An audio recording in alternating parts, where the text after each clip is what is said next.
Bilan de la commission de suspension et de retrait de permis de conduire. 333 dossiers traités en 9 sessions cette année. Des détails dans cette édition. Le secteur de la santé publique est une priorité pour le ministère de tutelle qui déploie une nouvelle initiative pour la santé maternelle et infantile. Fête de Noël anticipée à Atekoubé. 500 enfants déguerpis ont le sourire aux lèvres après avoir reçu des cadeaux. Voici pour le sommaire de ce 7 minutes. Bienvenue à toutes et à tous.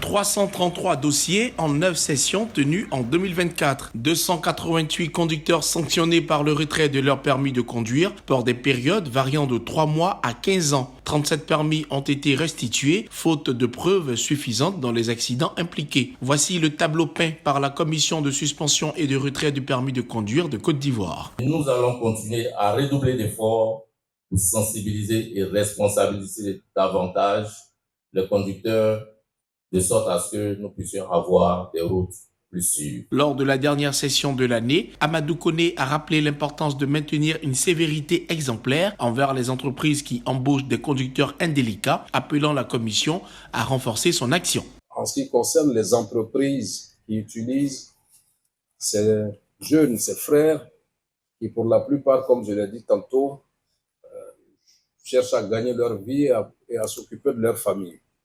Il est bien de chercher à gagner sa vie et de s'occuper de la famille, mais il faut vivre pour pouvoir le faire.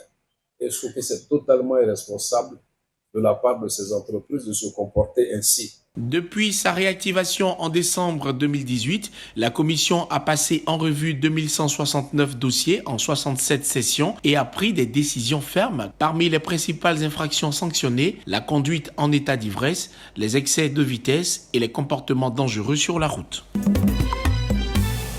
Une nouvelle initiative est déployée pour la santé maternelle et infantile en Côte d'Ivoire. Dans la salle de conférence du ministère en charge de la santé, de l'hygiène publique et de la couverture maladie universelle se tient la cérémonie officielle de remise des carnets de santé de la mère et de l'enfant, du guide des bonnes pratiques pour les sages-femmes, ainsi que d'un appareil de sonorisation destiné à renforcer la sensibilisation sur la vaccination. Ces carnets ont été modifiés pour mieux répondre aux besoins. Au niveau du calendrier vaccinal, on a vraiment révisé parce qu'il y a des nouveaux vaccins qui ont fait leur apparition. Le vaccin est donné gratuitement aux enfants de Côte d'Ivoire ainsi qu'à la naissance. Il y a eu la dose de naissance de l'hépatite. Il y a eu des contacts qui se sont ajoutés à 6 mois, à 8 mois, à 15 mois et 9 ans où on a le vaccin contre le papillomavirus humain, contre le cancer de l'utérus et à 12 ans où on fait le Pfizer contre la COVID-19. Avant, on ne faisait pas la dose d'hépatite. Maintenant qu'on le fait, il faut que ça soit mentionné pour que quand les sages-femmes font ce vaccin, puissent mentionner dans ce carnet, je vous ai dit, c'est la carte d'identité de l'enfant. Cette initiative s'inscrit dans une dynamique globale visant à améliorer les indicateurs de santé maternelle et infantile en Côte d'Ivoire, où des progrès significatifs ont déjà été réalisés. La campagne de sensibilisation sur l'usage des livres distribués par le projet d'amélioration de la gouvernance pour la délivrance des services de base aux citoyens poursuit son périple à travers le pays. Mercredi 18 décembre, la caravane a fait une escale à Awenou, dans le département de Botro. Plus de 15 000 livres ont été distribués au sein de la Direction régionale de l'éducation nationale et de l'alphabétisation Boaké 1, à laquelle appartient le département de Botro. Nous faisons cette campagne pour demander aux enseignants de donner les livres aux enfants. Le premier jouet de l'enfant à la maison doit être le livre. Par ailleurs, le préfet du département de Botro a exhorté les élèves à s'approprier ces livres pour mieux réussir dans leurs études. En tout cas, merci de vous mettre au travail, de lire, d'utiliser les manuels qui vous sont donnés en lien avec les enseignants des différents établissements qui se font fort de permettre la réussite de cette politique de l'État. La cérémonie s'est achevée par une remise symbolique de manuels scolaires aux élèves. Depuis le mois de septembre, près de 9 millions de manuels scolaires ont été distribués aux élèves sur l'ensemble du territoire national, illustrant l'ampleur de cette initiative en faveur de l'éducation. La région de San Pedro s'engage résolument dans l'application effective et inclusive du nouveau code de l'environnement. Une cérémonie a rassemblé de nombreux acteurs clés avec pour objectif de sensibiliser et mobiliser toutes les couches sociales. Je profite de ce pupitre-là pour lancer un appel à toute la population.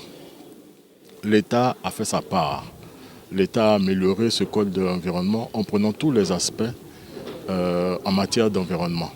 La société civile doit faire sa part en respectant tout ce qui a été dit, tout ce qui a été promulgué et également en faisant en sorte que les enfants qui sont les plus fragiles soient protégés par ce code de l'environnement. Nous sommes là avec toute la population et nous avons entrepris d'organiser des ONG qui interviennent dans le milieu de l'environnement afin que eux tous soient impliqués donc, dans la vulgarisation de ce cause. Nous avons décidé donc de les mettre en mission. À travers ce cadre de concertation, l'ONG s'attaque aussi au changement climatique, un défi collectif pour un avenir durable.